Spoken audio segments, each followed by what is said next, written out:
আসসালামু আলাইকুম ওরহমতুল্লাহি ওয়াবারাকাতুহ। 1 মিনিট মাদ্রাসা ইউটিউব চ্যানেলের সম্মানিত দিনী ভাই বোনেরা, আমি আশা করি আল্লাহ তাআলার অশেষ রহমতে আপনারা ভালো আছেন, সুস্থ আছেন। আলহামদুলিল্লাহ, পবিত্র রমজান মাসের একদম শেষে পৌঁছে গিয়েছি। মাত্র আর 3টি দিন বাকি আছে। এই শেষ 3 দিন অবশ্যই কষ্ট করে 10টি জিকির বেশি বেশি করে পড়বেন এবং আল্লাহ তাআলার কাছে গায়েবী সাহায্য চাইবেন। ইনশাআল্লাহ রব্বুল আলামিন আপনাকে গায়েব থেকে হলেও সাহায্য পাঠাবেন। মনের মধ্যে বিশ্বাস নিয়ে অবশ্যই ভিডিওটি সম্পূর্ণ আমলের উদ্দেশ্যে দেখুন। ইবাদতের বসন্তকাল মাহে রমজানের শ্রেষ্ঠাংশ হচ্ছে শেষ দশক। মাহে রমজানের শেষ দশকের কোনো এক রাতেই লাইলাতুল কদর আছে, যা হাজার রাতের চেয়ে উত্তম। অর্থাৎ এই 3 দিনের বা এই 3 রাতের মধ্যেই লাইলাতুল কদর পাওয়া যাবে ইনশাআল্লাহ। সে রাতেই পবিত্র কোরআন অবতীর্ণ হয়েছে। এজন্য এই শেষ দশকের আমল খুবই গুরুত্বপূর্ণ দিনী ভাই বোনেরা। এবাদতে নিমগ্নতার মাধ্যমে এই সময় সবে কদর অন্বেষণ করা চাই। এই সময়ে আল্লাহ রাসূল সাল্লাল্লাহু আলাইহি ওয়াসাল্লাম ভালোভাবে ইবাদতে মগ্ন থাকতেন। রাসূল সাল্লাল্লাহু আলাইহি ওয়াসাল্লাম রাত্রি জাগরণ করতেন এবং পরিবারদের অর্থাৎ পরিবারের সকল সদস্যদেরকেও জাগিয়ে দিতেন। আল্লাহ আমাদেরকেও সপরিবারে অধিক পরিমাণ ইবাদত করার তৌফিক দান করুন। অন্তত এই শেষ 3টি দিনে এই 10টি আমল বা সুন্নতি আমল, অবশ্যই 10টি সুন্নতি আমল বেশি বেশি করে করার চেষ্টা করবেন।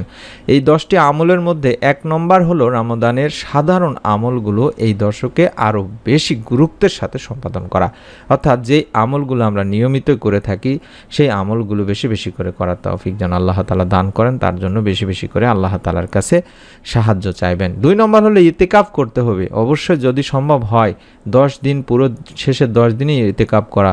তবে যদি না পারেন তাহলে অবশ্যই নফল ইবাদত হিসাবে আপনারা 1 দিন বা 3 দিন সুন্নত হিসাবেও আপনারা ইতিকাফ করতে পারবেন। এবং 3 নম্বর ইবাদতের জন্য রাত্রি জাগরণ করা, যেটা বললাম আপনাদেরকে যে বেশি বেশি করে রাত জেগে নফল ইবাদত, কোরআন তেলাওয়াত, জিকির, আজকার বেশি বেশি করে করবেন।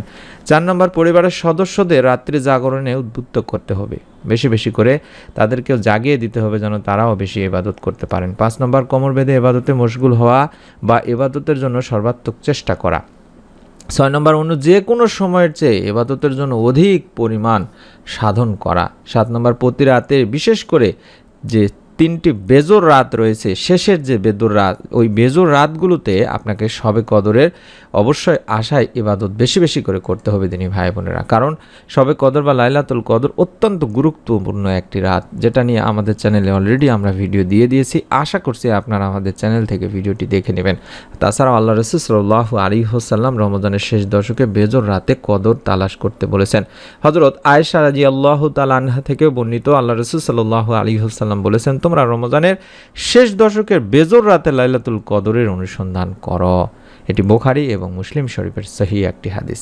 তাই আমরা চেষ্টা করব শেষের এই 3টি দিনই অন্তত 27, 28, 29 কিংবা আপনারা 27 এবং 29 এই 2টি রাতকে বেশি গুরুত্ব দেওয়ার চেষ্টা করবেন দিনী ভাই বোনেরা। তবে আমি আশা করছি আপনারা 27, 28, 29 বা 30 যে কয়টি দিন আছে শেষের এই 3টি দিনে অন্তত বেশি বেশি করে শবে কদর বা লাইলাতুল কদর তালাশ করবেন। এবং 8 নম্বর শবে কদরের দোয়া পড়া, যে দোয়াটি আমি আপনাদেরকে দেখায় দিচ্ছি, আল্লাহুম্মা ইন্নাকা আফুন তুহিব্বুল আফওয়া ফাফু আন্নি। এই দোয়াটি বেশি বেশি করে এই 3টি দিনে বা রাতে বেশি বেশি করে পড়বেন। প্রত্যেক সময় সব সময় রাতে বেশি বেশি করে পড়ার চেষ্টা করবেন। এবং 9 নম্বর ঈদের চাঁদ অনুসন্ধান করবেন এবং চাঁদ দেখার দোয়াও পড়ে নেবেন। এবং 10 নম্বর অবশ্যই সাদকাতুল ফিতর আদায় করে নেবেন।